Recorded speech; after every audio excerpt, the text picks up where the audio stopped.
Yummy, ayan. Welcome to my vlog. So, ayan. Magluluto po tayo ngayon ng dinuguan. So, ayan po. Papainitin po muna tayo ng ating palayo. Ayan mga kayami. Ipakita ko po sa inyo kung paano ako magluto ng dinuguang bicol. So, ayan mga kayami. Mainit na po ang ating palayok. Naglagay na rin po ako ng kaunting mantika. Ilalagay na natin ang ating luya.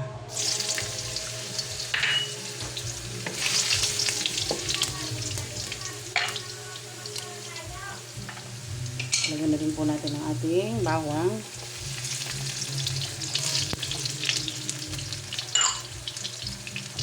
At isusunod na din natin ang ating sibuyas.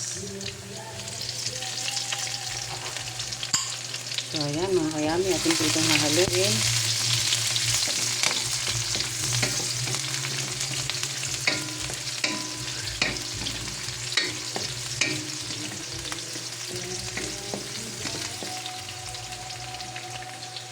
Lalagay na din po natin ang ating pork. So, ito, meron po nga pala akong kalahating baboy dyan.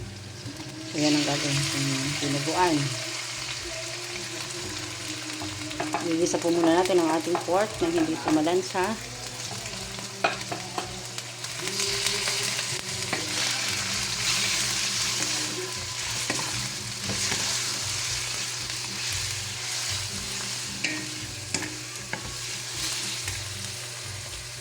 Ayan mga kayami, yung ating dugo nga pala ay nilamas ko muna sa dahon ng tanglad.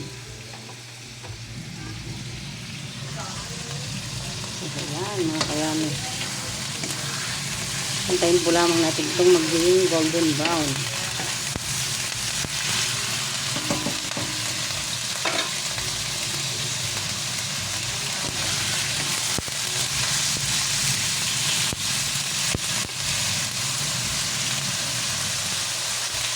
Maglalagay na din ako ng paminta.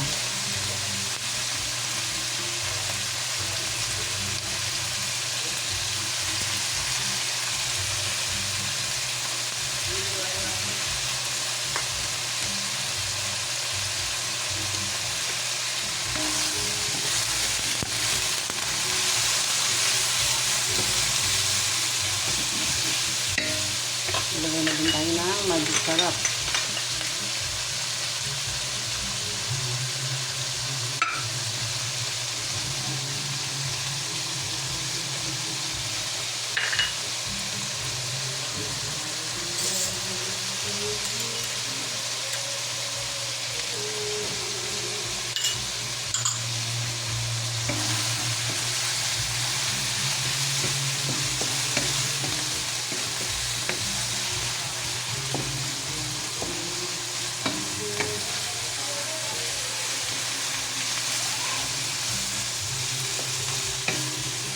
Ayan mga kayami, antayin po natin ito ay mag golden brown. Saka natin ilalagay yung ating gata. Ayan mga kayami, ilalagay natin ang ating pangalawang gata. Ating pong haluin hanggat ito'y kumulo. So maglalagay na din pala ako ng ating asin.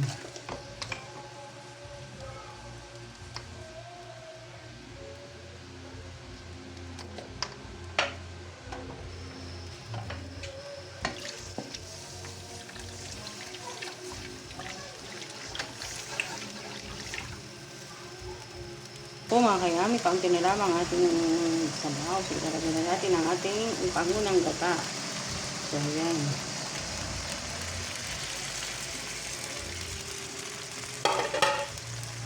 Ating pong haluin hanggat sa ito'y lumapot. Kumulo. Okay. Ayan mga kayami, malapot na at kumukulo na ng ating gata. So, ayan, lalagay na po natin ang ating tanglad para magsilbing bango ng ating niluluto. Naglalagay din po tayo ng siling green or siling haba. 2 piraso lamang.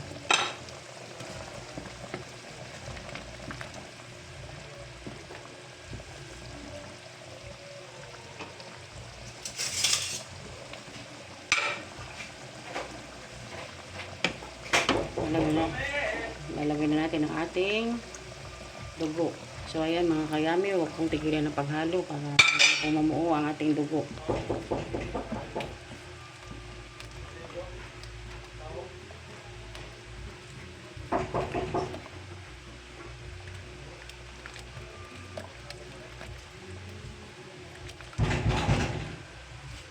Ayan mga kayami, kumukulo na po ang ating dinuguan. So ayan, ako po kasi pag ako nagluluto ng dinuguan, hindi ko talaga tinitigil ang haluin hanggat hindi naluluto yung dugo kasi parang hindi po siya mamuo. Ayan po, kumukulo na ang ating sabaw.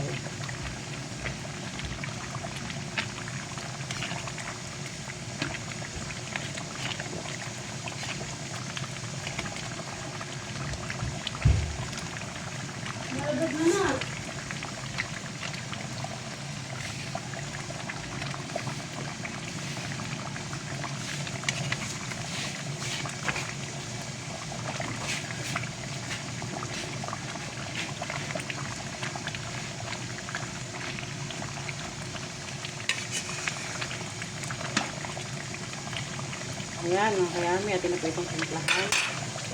Naglagay lamang po ako ng kaunting na atin naman ito. Naglagay po ako ng kaunting. Mag-add po ako ng kaunting asin ulit. Maglalagay din tayo ng pork broth cubes. Ayan po. So, itong haluin.